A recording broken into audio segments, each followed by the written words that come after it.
उस तस्वीर को देखकर अनिका की आंखों में आंसू आ जाते हैं। अनिका कहती है, मम्मा, आपकी अनिका ने पूरे इंडिया में टॉप किया है। घर पर सब बहुत खुश हैं। दादू दादी ने मेरे लिए पूजा भी करवाई है। मामू मामी, आर्यन, अर्जुन और दिशा सब बहुत खुश हैं। काश आप भी मेरे पास मेरे साथ होती तो इस कामयाबी का कुछ मतलब होता। सब है मेरे पास पर फिर भी सब कुछ अधूरा सा लग रहा है। आप क्यों गई मुझे छोड़कर? आपने एक बार भी मेरे बारे में नहीं सोचा कि कैसे आपके बिना जीऊंगी। मैं जी रही हूं सिर्फ उनके लिए जिनकी जान बसती है मुझ में, पर कभी कभी डर भी लगता है कहीं ये सब मुझे छोड़ न दें। अगर ऐसा हुआ तो जी नहीं पाऊंगी। मैंने बहुत कुछ खोया है अपनी लाइफ में, अब और कुछ भी खोना नहीं चाहती। प्लीज मम्मा, हेल्प मी कि मेरे अपने मुझसे कभी दूर न हो। कमरे के दरवाजे पर प्रताप जी और गायत्री देवी खड़े होकर अनिका की बातों को सुन रहे थे। अनिका की दादी कहती है, प्रताप, हमारी बच्ची बहुत तकलीफ में है। आप कुछ करिए ना। हम अदिति को खो चुके हैं पर अनिका को नहीं खो सकते। हम जी नहीं पाएंगे उसके बिना। अनिका वहीं बेड पर ही सो गई थी। दिल्ली में एक आलीशान बिल्डिंग जिसमें टोटल 50 फ्लोर थे, जिसके बाहर कर्सिव राइटिंग में लिखा था राठौड़ इंडस्ट्री। ये राठौड़ इंडस्ट्री वर्ल्ड की न एक कंपनी है। राठौड़ इंडस्ट्री हर फील्ड में काम करती है। इनकी अपने होटल्स, द कंस्ट्रक्शन से लेकर एग्रीकल्चर, एव सेक्टर से लेकर एजुकेशन फील्ड एक्सेट्रा, हर एक सेक्टर में ये टॉप पार। द राठौड़ इंडस्ट्री सिर्फ एक नाम नहीं था, ये एक ब्रांड था, और राठौड़ इंडस्ट्री को ब्रांड बनाया था रुद्राक्ष सिंह राठौड़ ने, जो राठौड़ इंडस्ट्री का सीईओ भी था। राठौड़ इंडस्ट्री का आज जो भी रुतबा था उसका सारा क्रेडिट रुद्राक्ष को ही जाता था। ऐसा मानना उसका नहीं बल्कि उसके दादी जी दिग्विजय सिंह राठौड़ का था। दिग्विजय सिंह राठौड़ जी राजस्थान की रॉयल फैमिली को बिलोंग करते थे। उनको नाम, शोहरत, पैसा और राजस्थान की गद्दी विरासत में मिली थी। इस कंपनी को उन्होंने कॉलेज टाइम पर अपने शौक के लिए शुरू किया था, क्योंकि वो जानते थे बाद में उनको राजस्थान की गद्दी पर बैठना है। पर उन्हें क्या पता था कि उनके इस शौक को उनका पोता वर्ल्ड का टॉप ब्रांड बना देगा। इसीलिए उन्होंने ने अपना पूरा एम्पायर अपने बेटों की जगह सिर्फ अपने पोतों के नाम कर दिया था, जिसे फिलहाल रुद्राक्ष ही संभाल रहा था। दिग्विजय जी के इस फैसले पर घर में किसी को कोई प्रॉब्लम नहीं थी, क्योंकि कि सब अपनी अपनी लाइफ में वेल सेटल्ड थे, और दिग्विजय जी का फैसला आखिर फैसला भी होता था, जिसके बारे में आपको आगे पता चलेगा।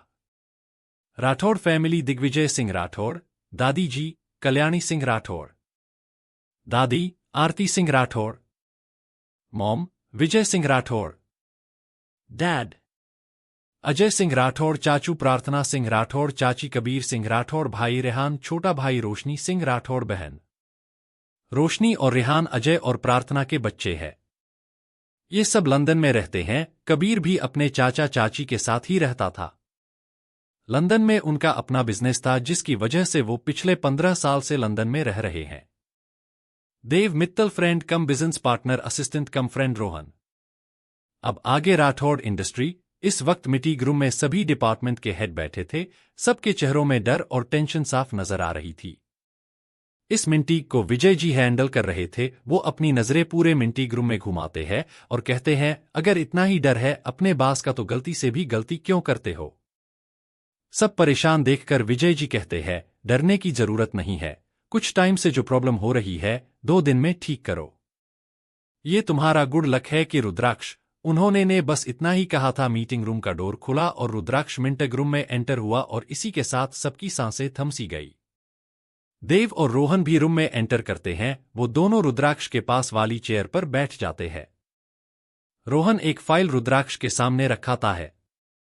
रुद्राक्ष Singh Rathore height 6 foot 3 inch थी। उसकी सख्त ब्रॉड चेस्ट साफ दिखाई दे रही थी। इस वक्त रुद्राक्ष अपने कैजुअल लुक में था। उसकी नीली आंखें जो इस समय गुस्से से लाल हो गई थी।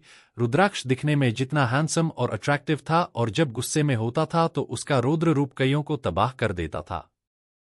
रुद्राक्ष का सामने होना मतलब यह के दर्शन के बराबर था। वो बिजनेस वर्ल्ड का किंग था। बिजनेस वर्ल्ड में उसके दोस्त कम और दुश्मन ज्यादा थे।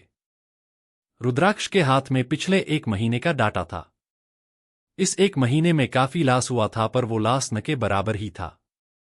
ये लॉस अरबों में था, जिसे कंपनी ने 1 घंटे में रिकवर कर लिया था, लेकिन रुद्राक्ष की नजरों में लॉस ही था, चाहे हजारों में हो या अरबों में। रुद्राक्ष अपनी कोल्ड वॉइस में कहता काम करने के लिए हायर किया है, पर लगता है काम किए बिना ही सैलरी दी जा रही है। तुम सब हाईली एजुकेटेड हो, बट सॉरी टू से एक कॉलेज गोइंग स्टूडेंट्स तुम सबसे बेटर परफॉर्म कर सकते हैं। HR डिपार्टमेंट का हेड कहता है, सॉरी कंपनी के डायरेक्टर का एक्सीडेंट हो गया है और वो इस वक्त कोमा में है, सारे प्रोजेक्ट उनके अंडर चल रहे थे। इतना सुनते ही रुद्राक्ष गुस्से से कहता है, अपनी फेलियर के लिए दूसरों को ब्लेम मत करो। एक एम्प्लॉय के ना होने से कंपनी काम बंद नहीं हो जाता। इस कंपनी में कोई भी ऐसा नहीं जो मिस्टर विल्सन के काम को हैंडल कर सके। रुद्राक्ष देव से कहता है, 2 दिन में नया डायरेक्टर आ जाना चाहिए और तब तक तुम सारा काम हैंडल करोगे। फिर वो अपने असिस्टेंट से कहता है, सभी एम्प्लॉय की अगले 2 महीने की आधी सैलरी कट हो जानी चाहिए ताकि ऐसी गलती दोबारा ना हो और सबका फोकस अपने काम पर हो। अगर फिर भी प्रॉब्लम सॉल्व ना हो तो न्यू स्टाफ हायर करो। नेक्स्ट वीक फिर से कंपनी का सारा डाटा मेरे पास होना चाहिए।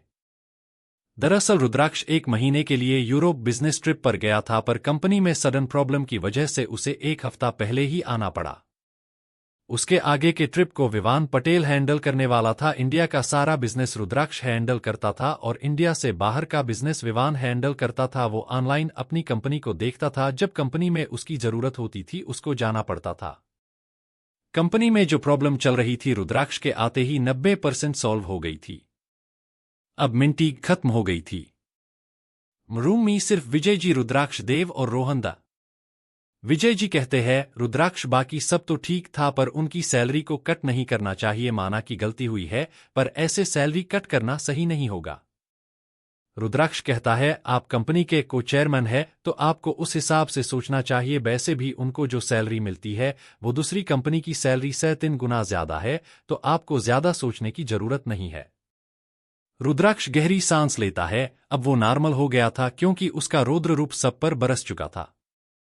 वो अपनी जगह से उठता है और विजय जी को गले लगा लेता है और कहता है, आई मिस यू। तो विजय जी कहते हैं, I miss you too Rudra. घर पर सब रुद्राक्ष को रुद्र ही कहते थे। विजय जी रुद्राक्ष को कहते हैं, वैसे इंटरव्यू लेने की जरूरत नहीं है, मैंने इस पोस्ट के लिए सिलेक्ट कर लिया है। रुद्राक्ष पूछता है, कौन है वो? रुद्राक्ष के साथ साथ देव और रोहन भी जानना चाहते थे कि विजय जी ने किसे सिलेक्ट किया है, क्योंकि वो जानते थे अगर ये कैंडिडेट अपने काम में परफेक्ट तो उनकी टेंशन खत्म हो जाएगी, क्योंकि ऑलरेडी दोनों के ऊपर अपने ही काम का काफी वर्कलोड था जो सिर्फ एक डायरेक्टर के आने के बाद ही कम होना था। रुद्राक्ष के पूछने पर विजय जी T.V कर देते हैं। रुद्राक्ष के साथ साथ देव और रोहन भी कंफ्यूज हो जाते हैं। रुद्राक्ष कंफ्यूजन से कभी अपने डैड को देखता तो कभी टीवी को। कुछ ऐसा ही हाल देव और रोहन का भी था। तीनों समझने की कोशिश कर रहे थे पर सब बेकार था। रुद्राक्ष अपने डैड को देखकर कहता है, सीरियसली डैड, आपने डायरेक्टर की पोस्ट के लिए एक न्यूज एंकर को सिलेक्ट किया है? विजय जी कहते हैं, मैंने न्यूज एंकर को नहीं, इस लड़की को सेलेक्ट किया है। दरअसल विजय जी ने टीवी को पॉज किया हुआ था, जिस कारण उन तीनों को टीवी पर क्या चल रहा है पता नहीं चला। अब सबकी कंफ्यूजन दूर हो गई थी। विजय जी फिर टीवी पॉज करते हैं और कनक की फोटो पर जूम करते हैं।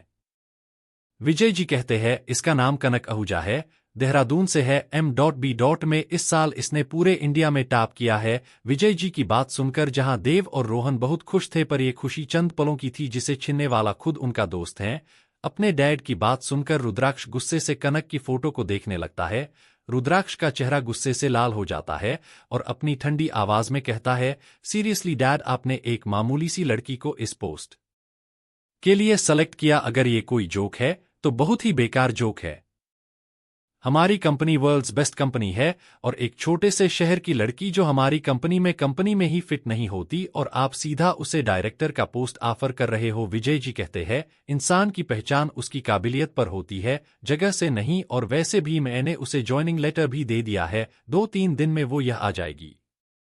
रुद्राक्ष कहता है, ये अपने ठीक नहीं किया डैड। देव रुद्राक्ष को टोकते हुए कहता है, अगर अंकल को उस टॉपर पर इतना भरोसा है तो एक चांस देने में क्या प्रॉब्लम है?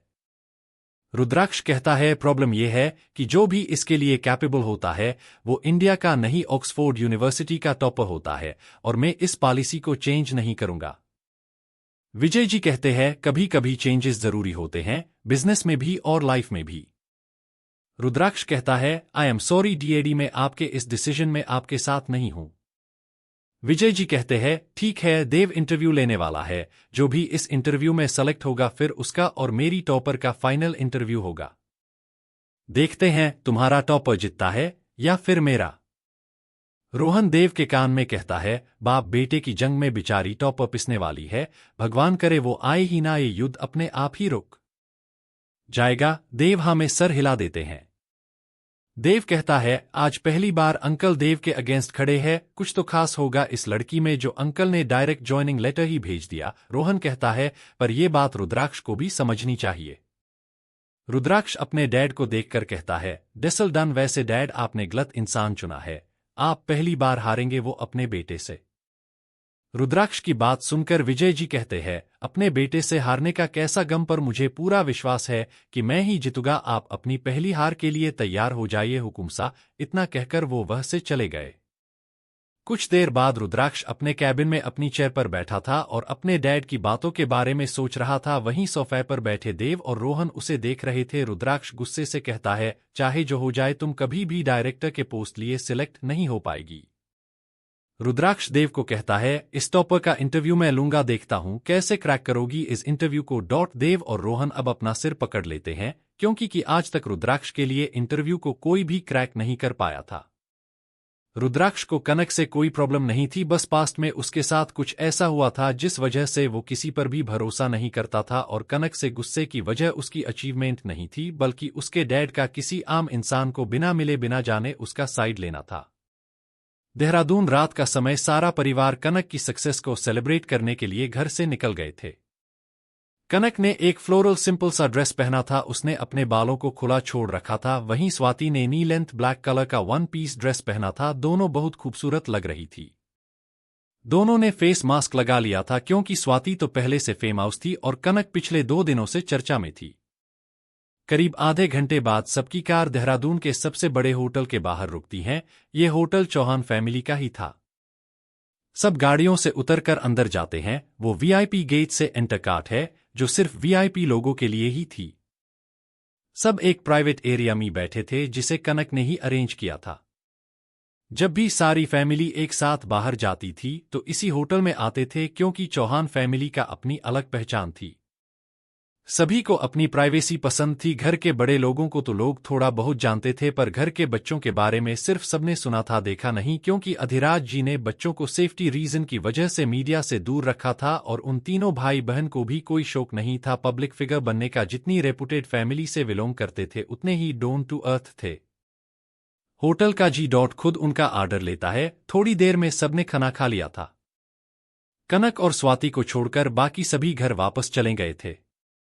कनक और स्वाति लॉन्ग ड्राइव पर निकल गए थे। थोड़ी देर बाद उनकी कार एक आश्रम के बाहर आकर रुकती है। स्वाति कहती है, कन्नू क्या बात है, सब कुछ ठीक चल रहा है तो फिर तू खुश क्यों नहीं है। कनक स्वाति की बात का जवाब दिए बिना ही आश्रम के अंदर चली जाती है। स्वाति भी जल्दी से बाहर निकलकर कनक के पीछे चली जाती है। यह आश्रम कनक के दादू ने बेसहारा लोगों के लिए बनाया था जिसे स्वर्णा जी और उनकी बेटी संभालते थे।